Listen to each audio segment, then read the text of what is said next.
هلا يا حلوين، كنت قاعده بعد الفطار تقلانه كده بعد الاكل والكنافه والقطايف، مقلوبه قلبه فظيعه. لقيت جرس الباب بيرن، قلت اما اطلع اشوف مين، يا رب حاجه حلوه.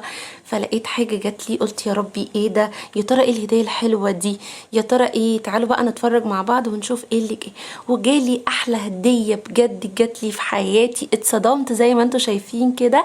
حته ساعه قمر بصورتي، ميرا ديزاين عامله عظمه، عملت لي ساعه بصورتي. اتبسطت قوي قوي. بصوا يا جماعه، الماتيريال تحفه وشكلها تحفه، واختارت صوره جميله. على طول قمت علقها عند السفر، ما قدرتش استنى، على طول يلا بينا نعلقها. علقتها واتبسطت بيها كده جدا جدا.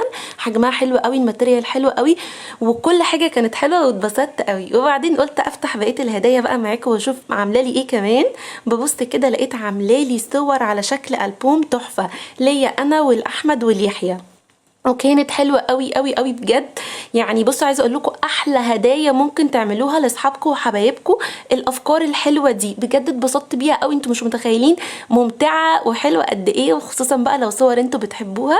ومش بس كده، انا عاشقه لشخصيه زيزي، فجمعت لي كل زيزي وكتبت لي على المج ناني، وكان من احلى المجات. قلت اقوم اجربه على طول، اعملي شويه نسكافيه كده واجرب.